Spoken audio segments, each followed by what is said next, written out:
личност за секој нас како човек во животот во општо, а тоа е мајката. Иницијатива повторно да се собереме по тој повод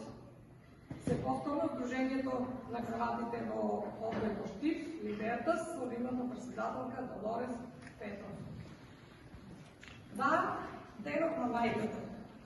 започнува од 1914 година по иницијатива на Ана Джарвис во Соединетите Американски држави, која што сака да ја го истакне посебното место не само жена, туку мајка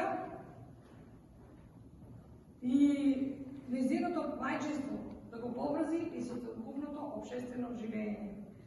Меѓутоа, ние како што знаеме, од се нешто настанува комерцијализација, па тој ден со скапи подароци, таа дори понатаму станува противник и тоа не се прави,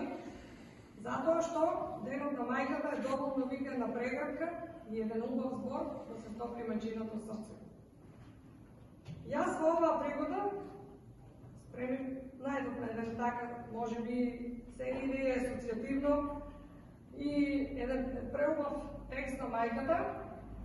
И ова вечер токму ќе го посветиме на мајката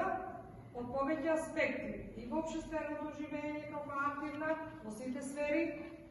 и во здравство, во образование и секако ние како библиотека не можеме да не спомнеме овде книжевност, литература и со развечерна специјално со нашата покана ни дојде поетесата Десенка Николова да не стопи со незината убава поезија и затоа да поздравиме се на